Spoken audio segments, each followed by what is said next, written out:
Para curar é preciso sentir.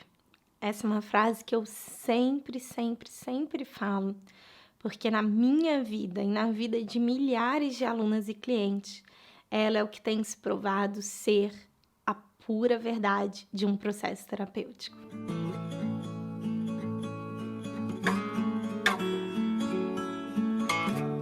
Esse vídeo é principalmente para aquelas pessoas que querem entender o processo terapêutico ou que querem compreender o autoconhecimento, que querem ficar muito aqui, ó, na mente.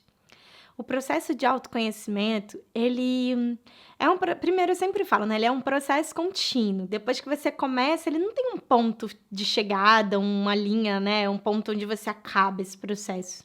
Se você sempre estiver disposta a se conhecer, você sempre vai ter mais partes suas a conhecer. Ainda mais, quem nunca viu aquela imagem do iceberg, né? A gente tem um percentual muito pequenininho que a gente tem consciência dos nossos pensamentos, crenças, valores, o que nos movimenta, os nossos impulsos, né? Como Freud até dizia, pulsões de vida, pulsões de morte.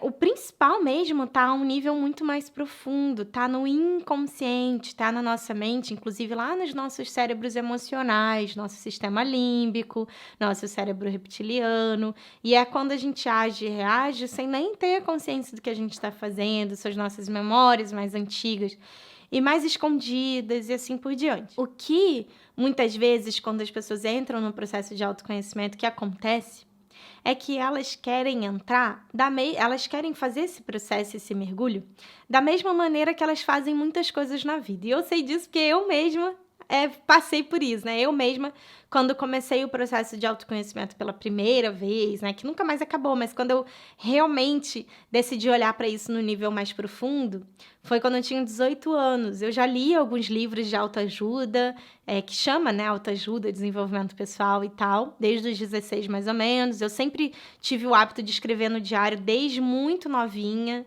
desde os 8, 9 anos eu já tinha diário. Mas quando eu comecei a terapia com 18 anos mesmo, no mês, inclusive, que eu fiz 18 anos e nunca mais parei, assim, né? Estou em processo contínuo terapêutico, processos de cursos, imersões e tal. Eu comecei muito nesse lugar de ir com a mente, de ir para entender, de ir para buscar solução, de ir racional demais, racionalizando tudo, querendo compreender, querendo soluções, querendo resoluções e assim vai. E não é que isso não seja importante, eu sempre falo, a gente não pode desvalorizar nenhuma parte nossa. Poder a gente pode, mas assim, quando a gente faz isso, não é saudável pra gente. Então, desvalorizar a nossa capacidade analítica, nossa capacidade racional, nossa capacidade mental, seria desvalorizar, inclusive, o nosso cérebro, o nosso córtex pré-frontal, né, o neocórtex, seria desvalorizar uma parte fundamental nossa, que inclusive nos permite estar aqui, nos comunicando uns com os outros, etc. É o nosso cérebro mais novo, né? Nosso terceiro cérebro. Agora, se a gente tenta compreender o processo de autoconhecimento e ficar no processo de autoconhecimento somente através desse cérebro mais racional, mais objetivo, né, mais analítico, mais cognitivo, é como se a gente fosse assim pensar sobre a vida e não viver. Então é como se a gente fosse passar a nossa vida inteira, de repente no alto de uma montanha, vendo toda a vida acontecendo, vendo as nuvens, vendo os pássaros e tal, mas como se a gente estivesse até acima das nuvens. Então nem tem uma interação aqui com mais nenhum ser, assim, tá? E a vida está acontecendo lá fora. Isso é racionalizar o processo. Então, para você literalmente viver o autoconhecimento, na minha visão, segundo todas as linhas que eu conheço, que eu estudo, que eu sigo, né, tanto terapêuticas quanto linhas espirituais, você precisa mergulhar nisso, você precisa viver. E uma das coisas que eu tenho estudado muito recentemente é o quanto viver isso no nosso sentir e viver isso no nosso corpo faz diferença. Mas veja, eu não tenho só estudado, lido livros, compreendido, entendido o que é assim, e aí tô falando aqui. Eu tenho passado muito profundamente por esse processo. Agora você tá me vendo aqui, arrumada, olhando para a câmera, conversando com você sobre um assunto específico. Mas lembre-se que você não me vê quando eu tô descabelada no meu processo terapêutico, porque eu tô de frente com as minhas sombras. Lembre-se que você não me vê necessariamente. Às vezes até o pessoal que me segue no Insta, às vezes eu mostro nos stories, bem vida real, mais próximo. Mas lembre-se que você não tá vendo os processos internos mais profundos de cada pessoa que você conhece. Imagina se você visse, né? Seria até às vezes assustador, porque para o nosso ego é muito assustador ver o mais profundo da gente, e imagina o mais profundo do outro, que nos leva a perceber que a gente também tem esse mais profundo na gente, né? Ficou complexo? Depois me conta aqui nos comentários. Mas, entende? É sutil, mas é muito esse lugar de o quanto eu me permito sentir o autoconhecimento. E não só ficar ouvindo vídeo, não só ficar lendo, não só ficar escrevendo, não só ficar anotando o que eu tô aprendendo. Mas o quanto eu mergulho, o quanto eu me abro. E como é isso, Bru? Vai, eu não entendo, é muito difícil para mim. Então é difícil explicar também, porque é sobre sentir, é um lugar que vai além do cognitivo, além das palavras, além das explicações. Mas eu vou dar alguns exemplos. Então, vamos lá, um exemplo. Num dia em que eu tô com muita raiva, que ao invés de eu simplesmente tentar parar e entender por que eu tô com raiva, da onde está vindo aquela raiva, tudo isso é saudável, mas é racional. Então, ao invés de eu ir direto entender, eu antes tomo um tempo para ficar com a raiva. E paro, e respiro, e percebo que o meu corpo, a raiva, ela tá deixando meu corpo quente. E que ele tá ficando agitado, e que ele quer se mover. Então, eu começo a fazer uns movimentos, e solto os braços, e solto as pernas, e pulo, e balanço a cabeça, e me mexo, e deixo aquela energia passar e atravessar o meu corpo. E, de repente, eu percebo que tem algo na minha garganta querendo sair, tem algo que tá aqui, que tá preso. E aí eu dou um grito, e dou um berro, e deixo aquilo extravasar, e deixo aquela energia sair.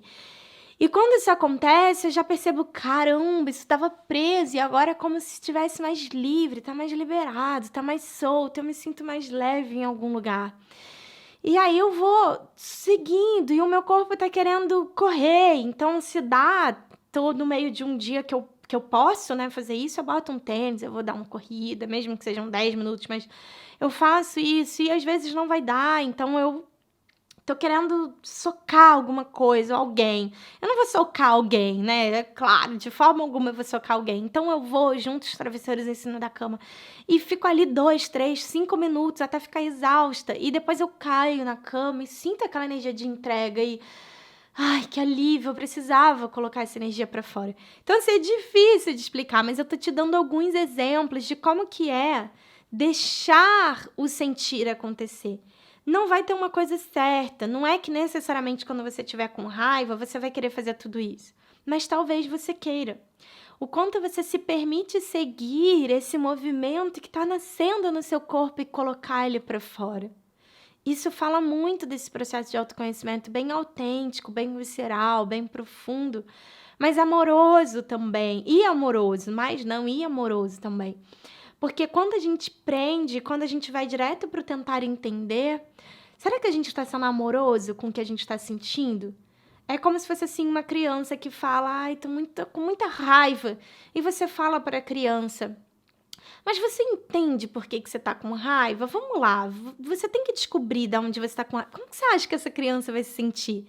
Que ela vai se sentir amada, acolhida? Que ela vai entender que ela tem o direito de ter raiva? Ou que a raiva é algo de errado e que ela tem que consertar? Que a raiva é algo ruim, que ela tem que sair logo daquilo, né? Se livrar logo daquilo.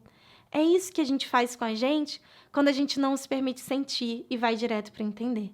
Então, para o processo de transformação e de cura nesse sentido que eu falo aqui, né? Muito de autocura, num sentido de evolução, de curar as nossas feridas, etc. Ele passa pelo sentir mais verdadeiro da palavra. É realmente uma expressão que eu uso muito, né? A gente tem uma hashtag das alunas, que é ficar com. A gente vai precisar trabalhar o nosso ficar com isso. Faz sentido para você? Como é que tem sido o sentir na sua vida? Você tem se dado espaço para o sentir? Se você é minha aluna, você sente que os cursos já estão te ajudando nisso? Se você ainda não é, mas tem alguma coisa na sua vida que você esteja fazendo no sentido de autoconhecimento, até mesmo assistir os vídeos, que você está se permitindo não ficar só no racional, só no mental, mas ir um pouquinho mais pro o que que eu sinto com esse vídeo, como é que ele me tocou, em que lugar de mim ele chegou. Como que tem sido? Me conta aqui nos comentários, eu vou amar saber. E se você não é inscrita ainda no canal, se inscreva para que você possa ter acesso a mais conteúdos como esse, tá bom? Um super beijo e a gente se vê no próximo. Tchau, tchau!